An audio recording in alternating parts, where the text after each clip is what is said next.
국민주는 뭐지? 라는 생각을 해보니 대중의 선호도라는 게 가장 이제는 핵심적인 국민주라는 단어의 개념인 것 같고, 국민주라고 불린다라는 개념은 지금은 굉장히 정의 내리기는 어렵습니다. 그래서 일단은 뭐를 스크리닝하냐면 시가총액 상위 종목들이 대상이 되겠죠. 시장이 매우 어렵고 힘들다라는 것은 이제 다들 인지하고 계시고 굉장히 복잡한 구조를 갖고 있다는 것에 많이 동의하시는 분들이 많이 늘어나고 계십니다. 하지만 사실 시장의 어려움보다 여러분들 계좌에 꼬여 있는 부분, 그 부분을 오종태의 포트폴리오 실전 투자 스터디에서는 투자 방식에 있어서 완전히 새로운 부분의 단계를 처음부터 다시 세울 수 있는 그러한 과정을 여러분들과 함께 나아가도록 하려고 합니다.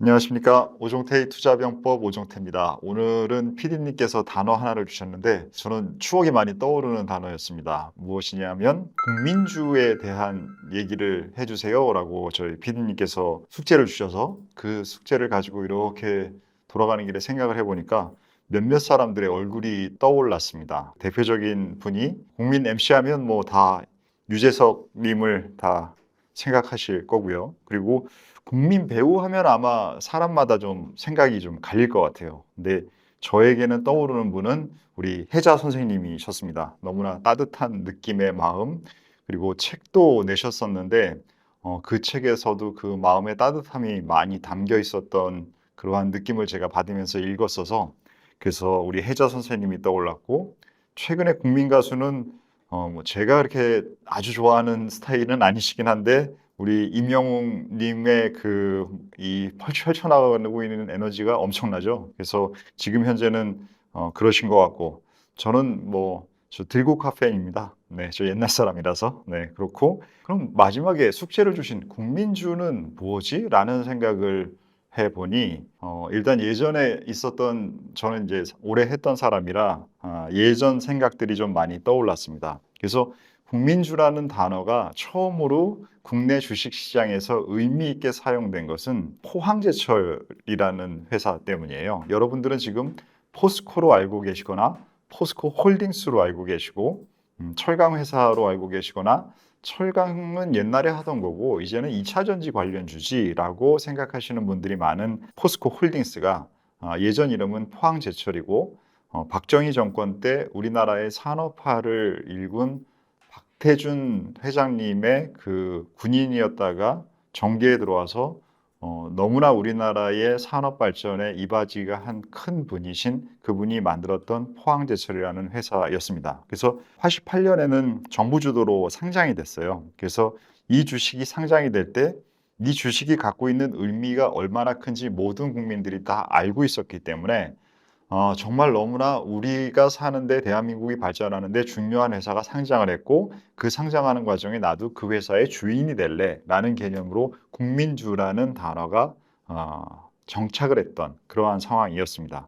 그리고 나서는 몇몇 공기업들이 연이어 주식시장에 상장을 했어요. 지금 국민주라는 단어의 그래서 처음 개념은 공기업이었던 정부 부분의 회사가 민간 기업으로 주식이 전환된다라는 개념을 갖고 있는 게 국민주라는 개념의 90년대의 개념이었습니다. 그래서 KT, 여러분들도 지금 KT, SK텔레콤, U+ 세 가지 통신사 중에 하나를 대부분 이용하고 계실 텐데, 그 회사가 90년대에 또 상장을 했는데 이 상장과 함께 지금 차트에서 보듯이 주가가 엄청났었습니다.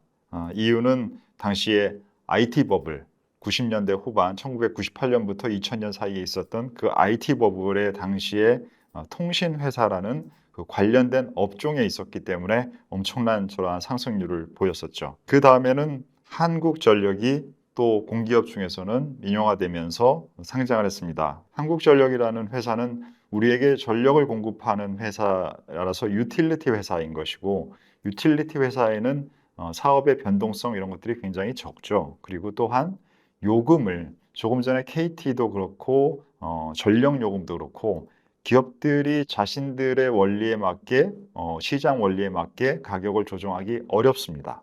이것이 전체 사회에 미치는 영향과 물가 상승률과 정부 정책에 의한 여러 가지 정치적인 영향, 이러한 것들이 너무나 많기 때문에 그러한 부분들의 흐름 때문에 주가 지수의 움직임이 어떠한 일정한 방향성을 보이는 것보다는 왔다 갔다 거리는 그러한 모습을 보고 계십니다. 그러고 나서 국민주라는 단어가 점점 좀 개념이 바뀌어 왔어요. 제가 헤지 펀드에 대해서 설명을 드릴 때 헤지 펀드라는 게 처음에는 위험을 조금 더 줄이기 위한 개념으로 만들어진 용어였지만 시간이 지나면서 지금은 그 용어를 정의할 수 없어졌다라는 설명을 드린 적이 있습니다. 그렇듯이 같은 단어라고 하더라도 시간이 지나면서 그 개념은 바뀌어가기도 하고 동일하기도 한데 국민주라는 개념은 삼성전자를 시점으로 해서 개념이 많이 변화됐습니다.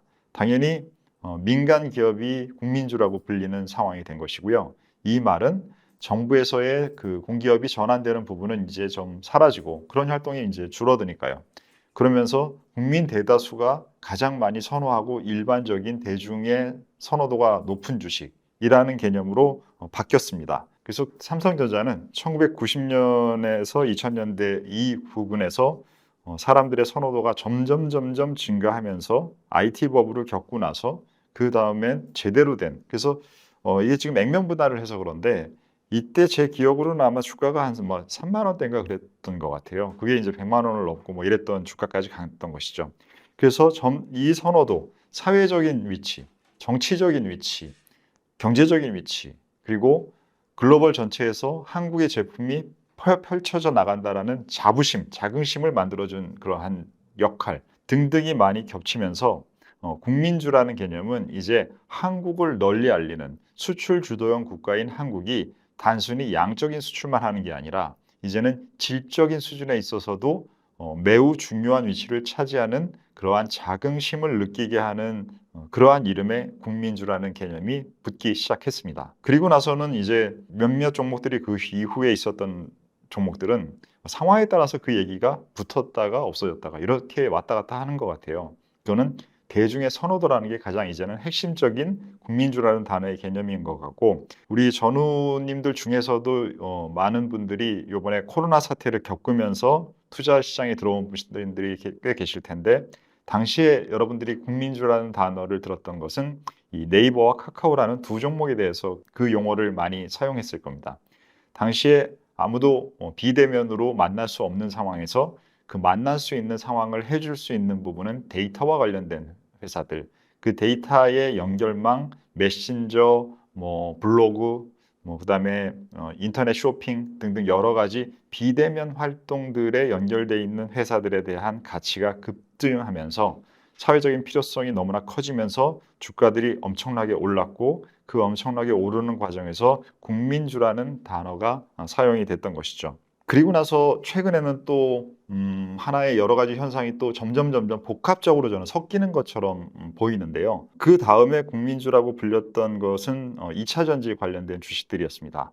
2차 전지 관련된 주식들이 산업적인 성장성이 2020년 부분부터 강해지기 시작했습니다. 그때부터 전기차에 대한 부분이 이제는 어느 정도의 자리 잡는 산업이구나. 전체 마켓시어에서 일정 부분은 전기차라는 것이 유럽의 정책, 미국의 정책, 그런 부분, 그다음에 중국에서의 계속적인 투자, 이런 부분들로 자리가 잡아가는구나 라는 부분들을 사람들이 인식하고 인정하면서 관련된 2차 전지 회사들이 오르기 시작을 했고요.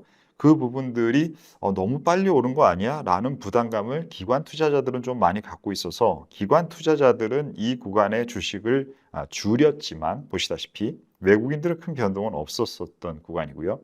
당시에 개인들의 선호도가 급증을 하면서 많은 분들이 이 포지션을 엄청나게 선호하다가 굉장히 정교화되죠. 이런 강한 흐름들은. 그래서 밈들이 많이 발생을 했습니다. 이게 아마 기억하실 겁니다. 이 SNS에 많이 돌았던 밈인데요. 아들, 에코프로는 샀지? 엄마는 우리 아들 믿어? 라고 했는데, 이게 엄마 사진은 그대로이고 위에 제목들은 계속 종목이 바뀌어가면서 사용되다가 요즘은 좀 여러분들이 안 쓰시는 것 같아요. 그래서 이러한 밈 현상들과 결합된 부분이 에코프로 2차 전지 국내에서의 현상에 저는 또 하나가 붙은 그렇기 때문에 하나, 둘, 셋 계속 현상들이 섞여가고 쌓여가는 그러한 부분인 것 같습니다. 이러한 밈 현상이 있었던 이유는 이 현상이 먼저 있었습니다. 지금 보셨던 것은 2021년 당시에는 아직 그렇게 우리나라의 2차 전지 흐름은 아주 그렇게 공격적이진 않았었잖아요.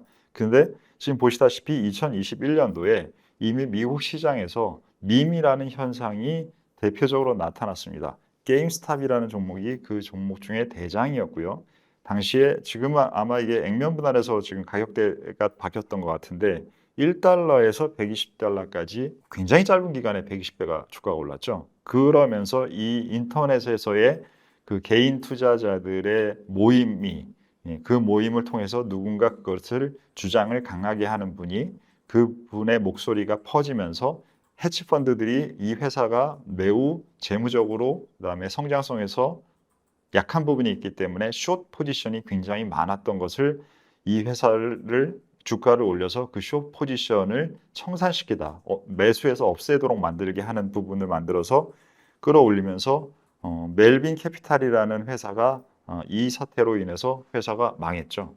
그래서 이 망했던 회사의 부분들이 이 부분은 저는 이게 투자라는 현상 하나로만 보시면은 이거는 완전히 무슨 진짜 게임스탑이라는 종목을 가지고 사람들이 게임을 하네라는 부분으로 보실 것 같은데 저는 여기에 사회적인 현상이 많이 섞여 있다고 생각합니다. 2008년도에 서브프라임을 겪으면서 월가 점령 운동이라는 사건이 있었고 이제 빈익빈 부익부의 극단적인 벌어진 부분들을 사람들이 많이 불편해하고 그것을 되돌리려는 움직임의 목소리가 있었는데 그 부분이 현실화되진 않았었죠. 그러한 흐름들, 뭔가 정말로 1%, 0.1%에 대한 반감이 강해지면서 그 부분이 계속 쌓여왔던 부분이 투자라는 부분에도 영향을 줬던 사건의 배경이지 않을까라는 생각을 합니다. 그러한 부분들이 이 숏 포지션을 갖고 있다는 부분, 제가 설명드렸다시피 숏 포지션은 매우 어려운 포지션입니다. 그러니까 회사가 망하잖아요. 이 사람 매우 뛰어나고 천재고 영업도 잘한다고 그 당시에 아주 핫했던 사람입니다. 집이 여기 집의 사진인데 이런 집에 엄청난 미인 와이프랑 산다고 부러움을 엄청나게 받고 있던 사람인데 그렇기 때문에 더 많이 대상이 된 거죠. 그러한 현상을 우리나라에서는 이때 2022년, 23년이죠. 23년도 이 구간에 만들어졌던 부분들이 저러한 현상이 퍼지고 강화되고 모방되고 했던 부분들이 있었다고 생각이 들고요. 처음 우리가 얘기를 했던 포스코 홀딩스에서도 2007년, 8년도에 올랐던 부분은 세계화의 가장 강했던 구간에서 조선주와 철강주라는 부분이 중국의 굉장히 빠른 성장과 같이 궤를 같이 했기 때문에 올랐던 부분이고 지금 2023년도에 이렇게 올랐던 부분은 조금 전에서 우리 살펴봤던 에코프로비엠 현상과 함께 동조해서 움직였던 부분이었죠. 자, 그래서 뭔가에 우리가 국민주라고 불린다라는 개념은 지금은 굉장히 정의 내리기는 어렵습니다. 그래서 이 숙제에 대해서 저는 일단은 무엇을 스크리닝하냐면 일단은 그렇게 많은 사람들을 태우려면 배가 커야겠네 라는 생각이 들었습니다. 그러면 시가총액 상위 종목들이 대상이 되겠죠. 지금 코스피에서의 시가총액 15위까지의 리스트를 보고 계시고 그 다음에는 코스닥에서 시가총액 15위까지의 리스트를 보고 계십니다. 그러면 이 상위 종목들 중에서 뭔가 많은 공통된 부분이 있다면 그 현상이 굉장히 강할 거예요. 그래서 그 현상이 강한 것을 보면 삼성전자에 우리가 다음 국민주라는 주제로 이 내용을 다루고 있기 때문에 삼성전자를 우리가 선택할 수는 없기도 하고 있기도 합니다. 그래서 제가 엔비디아를 넥스트 엔비디아는 또 엔비디아다라고 말씀드렸던 건 그걸 동일하게 선택했던 그러한 부분이었겠죠. 지금은 삼성전자는 지금 현재 그러한 위치는 아닌 것 같습니다. 만약에 하이닉스가 되려 그런 상황이 된다면 그렇게 얘기할 수도 있는 부분이 조금 있겠죠. 하지만 지금 전체 업종에서 보면 지금 저 두 회사와 삼성전자 우선주는 같은 회사이기 때문에 빼고서 IT가 없습니다. 그리고 두 번째 코스닥을 봐도 지금 대부분은 여전히 아직 상위 업체의 2차 전지들의 업체들도 보이고요. 여기도 있고요. 나머지 많은 부분들은 가장 많이 보이는 것은 로봇도 있고 여러 가지가 있지만 바이오입니다. 바이오 업종이 차지하는 비중들이 굉장히 높은데 전체 사람들의 선호도가 많이 어떻게 움직이느냐는 코스닥 상위 업종들의 시가총액이 높은 순서에 어느 업종에 들어가 있느냐가 그 부분을 시장에 많이 얘기해 주는 부분이 있습니다. 그리고 다시 코스피로 돌아와서 보면 이 코스피 안에서는 삼성 바이오로직스가 그다음에 셀트리온이 매우 상위권에 있는 것이 보이시죠. 그래서 큰 배에다 사람들이 탈 수 있는 부분이 있어야 되고 그 부분이 사람들의 선호도도 높아야 되고 라는 부분이 이 두 개를 더하면 그렇다면 삼성 바이오로직스라는 회사가 우리 사회에서 아직 삼성이라는 그러한 그룹이 갖고 있는 전반적인 헤게모니의 파워도 좀 약해지긴 했지만 여전히 남아있는 상황이고 아직 크죠. 그리고 그 부분과 바이오 업장이라는 사람들의 선호도가 높아지는 부분, 실제 숫자적인 측면에서도 매출과 이익이 계속 성장하고 있는 부분, 그리고 향후에 미국과 중국의 미중 무역 분쟁이 강해질 때 이 부분에 대해서 IT에서 바이오로 지금 그 분쟁이 확산되고 있는 부분에 대한 포지셔닝이 가능한 부분까지 여러 가지의 개념을 복합적으로 갖고 있는 개념이 삼성 바이오로직스에 있지 않을까라는 생각이 들어서 국민주라고 삼성 바이오가 불리려나? 라는 생각이 전 숙제에 대한 답으로 제 생각에서는 떠올랐고요. 근데 하나 여기서 더 다루고 싶은 말씀이 있습니다. 여러분들이 아마 아무도 모르실 거예요. 저도 몰랐습니다. 세계인의 날이라는 날이 있더라고요. 17회째 진행이 되고 있어서 5월 20일이랍니다. 5월 달에 참 먼 날들이 참 많죠. 그래서 이게 2007년도에 지정이 됐대요. 그래서 2007년에 지정이 된 세계인이라는 날이 있다라는 것은 저는 이게 보면서 무슨 생각이 들었냐면 저는 처음에 태어나서 당연히 한국에 태어난 한국 남자였잖아요. 근데 제가 어학연수를 가서 지내다 보니까 얘네들이 제가 한국 사람인지를 묻지를 않았어요. 그 당시에. 요즘은 좀 많이 묻는다고 하더라고요. 한국이 원체 핫해졌잖아요. 뭐 너 일본 사람이니 중국 사람이니 이 얘기를 제일 많이 들었습니다. 그래서 나는 쟤네들과 일반적인 많은 사람들한테 세계 사람들한테 동양 남자로 보이는구나라고 해서 저의 개념을 한국 남자가 아니라 동양 남자라는 개념으로 확장시켜서 세상을 보기 시작했었고요. 그리고 나서 회사에 돌아와서 직장을 잡고 일을 하다가 회사에 가서 근무를 하다 보니까 그 개념 자체가 의미가 없더라고요. 그래서 세계인이구나라는 개념으로 확장을 해서 보기 시작하고 그 뒤는 제가 공부를 하면서 이제 그 생각의 범위를 바뀌었는데 투자에 있어서는 일단 지금은 한국인이라는 게 중요한가요, 여러분들? 지금 우리가 엔비디아가 더 중요하지 삼성전자가 더 중요하신가요? 그렇기 때문에 지금은 한국인이 아니라 세계인이라는 개념으로 봐야 되기 때문에 국민주라는 이 단어와 개념 자체의 중요성은 예전보다 떨어뜨려야 된다라는 생각을 이 자료를 만들면서 들었습니다. 그래서 국민주보다는 앞으로도 계속 우리는 세계인이면서 한국인, 그렇기 때문에 우리가 해외 주식도 하고 국내 주식도 하는, 사실 요즘은 많은 분들이 더 해외 주식을 더 특히 미국 주식을 더 선호하고 있는 상황인데 그것도 구간 상황이 많이 바뀌어가면서 진행이 될 겁니다. 그래서 우리는 세계인이면서 동시에 한국인인, 그래서 해외 주식과 국내 주식을 양쪽을 다 보면서 분명히 글로벌 트렌드라는 것 하에서 한국에서의 트렌드도 생기겠죠. 그 두 부분을 잘 조율하면서 투자의 선택 대안들을 골라가는 그러한 전략을 만들면 좋을 것 같습니다.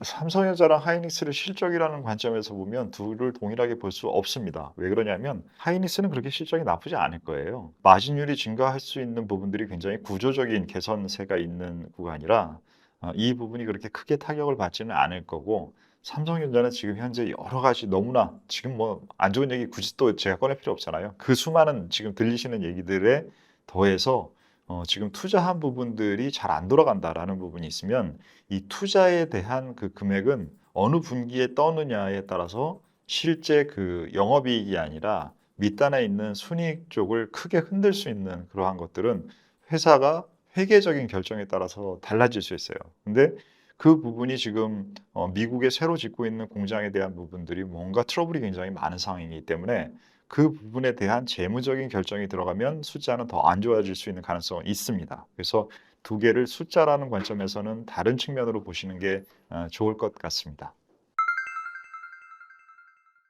국민주의 기대주가 삼성 바이오로직스 하나이냐 아니면 여러 개가 생길 수 있냐라는 것 중에서는 저는 지금 이미 현상이 여러 개라고 생각합니다. 지금 우리 바이오 업종이 지난 부분 보여줬던 그 현상들을 단지 여러 가지 요인들이 저도 지난번에 설명드렸잖아요. 삼성전자를 팔면서 일정 부분 바이오를 사는 그러한 수급의 흐름도 있다라는 말씀드렸고, 기존보다 글로벌 업체들과 실질적인 협업이 커지는 부분들 때문에 그 부분이 인정을 받아서 올라가는 부분들이 뭐 유한양행, 알테오젠, 오스코텍 이런 회사들에서 보인다라는 부분도 말씀을 드렸고, 그 외에는 사람들이 이 주식을 아직도 잘 몰라요. 저를 포함해서. 그래서 이 부분을 잘 모르는 부분들 때문에 아직은 충분히 산 사람들이 많지 않을 거예요. 그래서 그러한 잠재적인 수급 요인들도 있어서, 그리고 방금 말씀드렸던 미중 패권 전쟁의 진행이 뭐 트럼프가 지금 최근에 그 당선 가능성이 올라오고 있는 상황인데, 트럼프가 되든 뭐 해리스가 되든 그 부분의 방향성이 지속될 것이라는 부분의 확률이 매우 높아서, 그렇기 때문에 한 종목보다는 여러 종목으로 확산될 확률이 있는 상황으로 봐야 될 것 같습니다.